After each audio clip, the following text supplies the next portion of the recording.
Today, let's drink Raccoon approved whiskey. It has a sticker. Welcome to the tasting room where we drink adult beverages and judge them. I'm Brian. I'm Derica. And this is Virginia Distillery Company's American Single Malt Whiskey Port Cask Finish Single Barrel. Try saying that 3 times fast. I got it right the first time. I'm a little shocked. This was sent to us by one of our VIP members and very good friends of ours. 2 of our VIP members. You know what I mean, Mike and Kelly.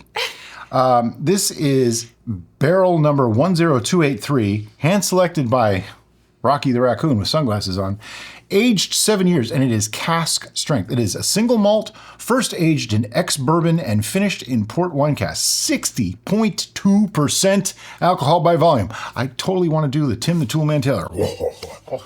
Because I love stuff like that. You can go to the website and purchase one of their variations. The Reserve. But you can't get this one. I don't know how he got this one. From what I can tell. I believe he got this one because they actually physically went there. Oh, it's possible. Because that's the kind of people they are. Are you ready? Ooh, that was in there good. That's a good one. Yeah, it's still got a thing attached to it. Yeah. Whatever. That's all right. Okay, but now I gotta put this into a glass, which means the pour cam.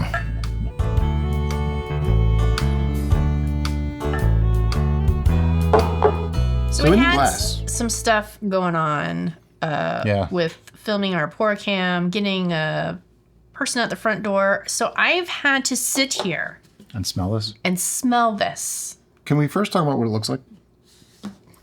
It's very red. It's a neat color. Looks more like a bourbon than an American whiskey. And when I look down, it's like almost a pinkish hue. Yeah, it has a pinkish hue. Now, I want to talk a little bit about some of the names that are on here. First, it's an American single malt whiskey, which means not a bourbon. Okay, so this could be a multiple different kind of mash.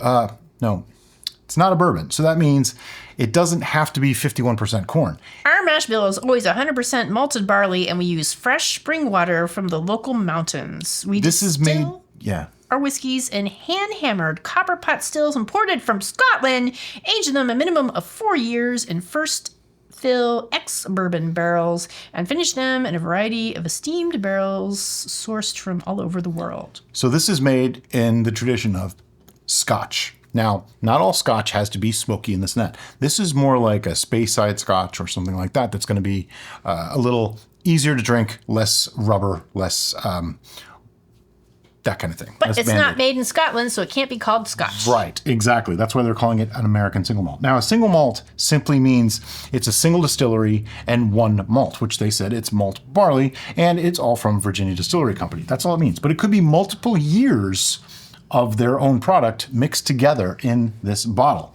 The minimum age of anything that got mixed in, though, is 7 years, which is a little younger than some Scotches. She's dying. Can we talk about the aroma now? Not yet. We're almost there. Now, cask strength simply means this. Like for bourbon, for example, it can be distilled higher, but it has to be bottled at a lower amount of alcohol, so they actually dilute it. Cask strength means this wasn't diluted. This is how it came out of the cask, which is really cool. Now you can talk about the smell. I don't have to drink this. I don't have to. I would just sit in a room with an open glass of it and just be perfectly okay with life. For those of you that are into Scotch, this smells like Aberlour 12. It smells just ridiculous. It smells just like Aberlour 12. Ridiculous. Rocky, you knew your shit, dude. Of course he does. He's a raccoon. Can you talk about the raccoon sticker?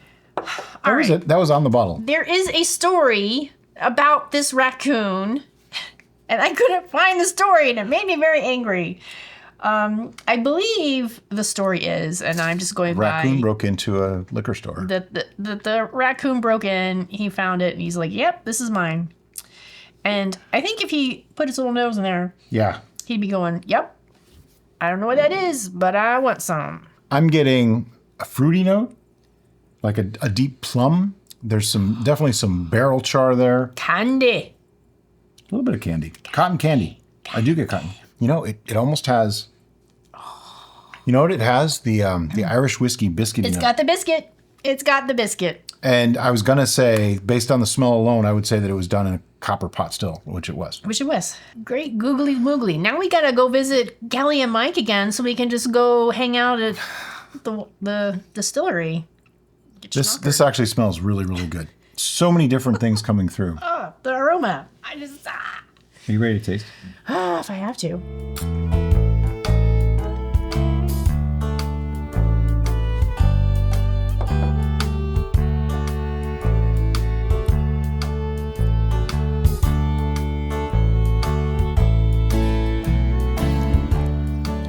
It's a very easy drinking 60%.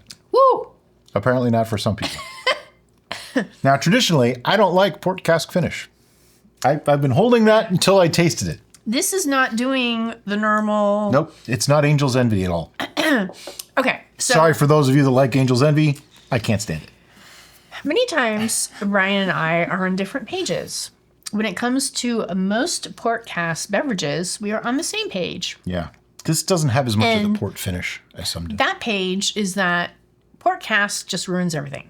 It makes an overly sweet, or is it port? No, it's not port. It's sherry finish. It's sherry. Sherry finish that I don't like. We were wrong. Port I like. Apparently. Apparently I do.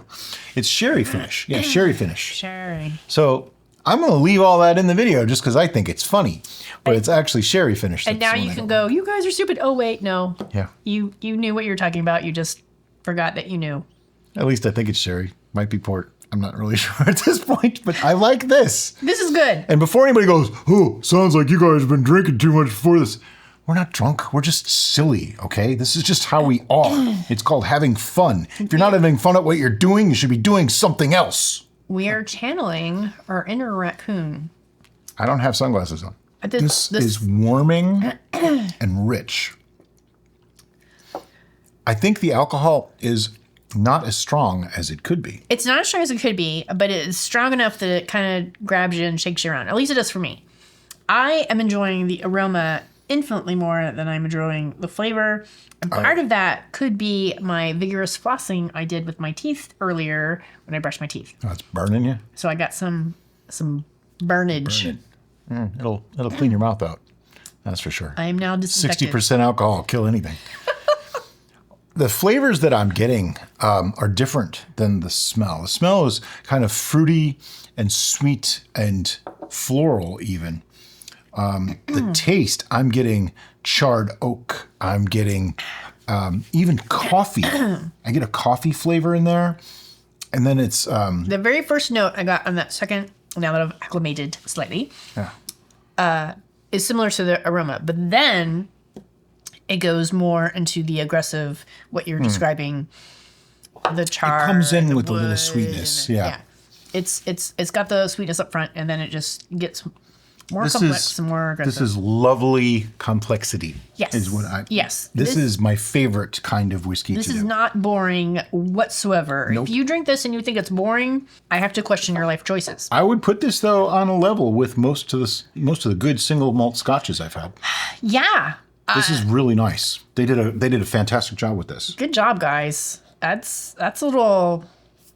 That's lofty goals. It is. It's a shame they can't call it Scotch. That's the funny thing. They can't call it because They need to make an American Scotch where it has to have American on the front of it. yeah, because you have Indian Scotch, you have Japanese Scotch. Why can't there be American Scotch? Why can't there be American Scotch? Rocky, why can't there be American Scotch? There's probably some law. I know you can't just call it Scotch, but they can call it American Scotch. I mean, it's American whiskey. Yeah.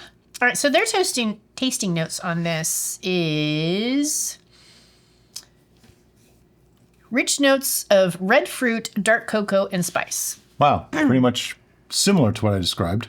I said deep fruit, coffee, cocoa, and the coffee. darker notes. Yeah, I could see that being dark cocoa. Spice. I'm getting some spice. Yeah. Get like a clove, kind of a clovey thing. I would still say coffee rather than cocoa. Or it's got to be like 100% cocoa. Which is close to coffee. The chew is hurting me today. So the chew, or the whiskey chew, is when you kind of swirl it around in your mouth, you make a chewing sensation, and that's why all of the surface area of your mouth gets coated in the whiskey so you can get the full experience. I do it to everything. It's kind of annoying. People don't like watching me do it, and I apologize for that. I'm sorry. If you don't like it, don't watch. But that's what I do because I want the full experience. Many people do it, and it's a common thing among like people who grade whiskeys and wines and things like that. There's nothing wrong with it. Don't apologize for doing it your way. I can't help myself. Like I've tried to just swallow, and it's that nope. So we normally put scores on stuff. You should be seeing our scorecard on your screen right now. It goes from 1 through 11, because that's right, ours goes to 11. What you don't see is the super secret 0, and that's for things that absolutely suck. This obviously is not a 0. Yeah. How are we rating this? You need to rate it on your enjoyment of whiskey. In other words, when we grade things, we're grading it like I'm grading mead against mead, cider against cider, whiskey against whiskey. Okay, well, the whiskey spectrum is vast and... Yeah, it is. It's really hard to... broad. You can even judge it against Scotch if you want to, because it's closest to a Scotch. It's not bourbon. You can't judge this against bourbon. No. And it's kind of a mind bleep, because if you go in there and you're like, oh, this is made in America, it's going to be a bourbon type of thing. Oh, no. We have lots of whiskey that isn't bourbon. Sure, but like American whiskey... Oh, if you're expecting bourbon, you're going to be it's going to punch you in the face. It's going to take you aback. This has a lot more going on than bourbon does. Not to say that bourbon doesn't have a lot. I love bourbon. It's probably my favorite kind of whiskey. This is complex, though. This has a lot going on. Yeah. So I'm going to grade it in whiskey, period.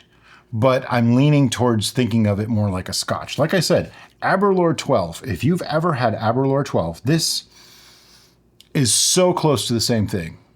We don't have any Aberlour left. No, that's been gone for years. We drink. But there's a caramel note in there that this reminds me of. Yeah. This is stronger than Aberlour 12, but keep in mind, it's also only aged 7 years, not 12 years. Right. But I think the cask strength of it is making it have that more punchy, powerful note. It's got some aggression going on. My favorite kinds of whiskey, just so you know, I love bourbon as an everyday drinker, but my favorite kinds are a cask strength that also has Band-Aid and burnt rubber and tobacco notes and smoke and all that stuff. Those are my favorite kinds of things because they just punch you in the face, and when you think you've had enough punches, they punch you again.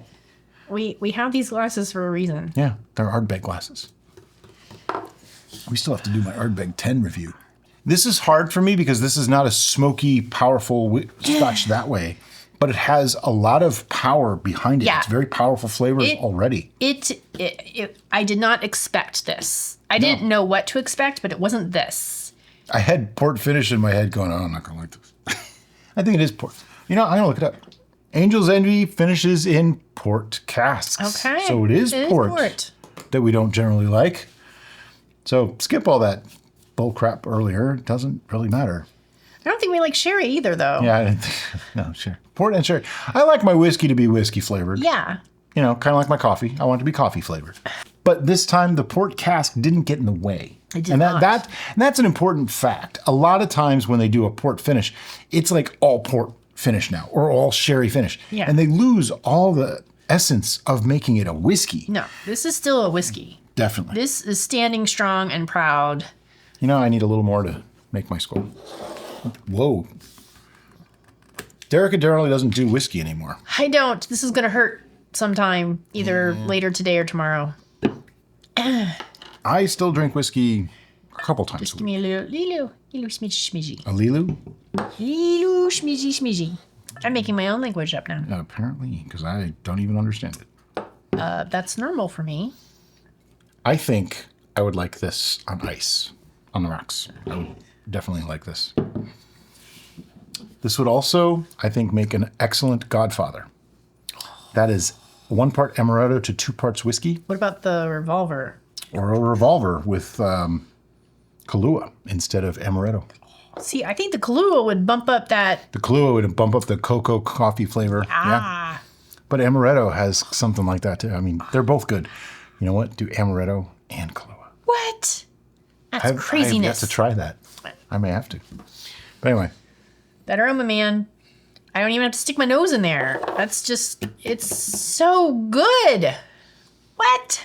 If this tasted 100% like it smelled, this would be like a 2000. In my head, I'm seeing various shapes and colors, which represent numbers to me. It's a rainbow, ladies and gentlemen. Yeah, I'm a synesthete, if nobody knew that by now. Brian is now in the Matrix. Kind of. There's so much. It's. I think if I were to knock this down, it's because it's slightly overwhelming. It does have a lot going on. It's got a lot. It's busy. That's a good word. It's busy. It is busy. But to me, But that's like not that. such a downside. I like that. That's my jam.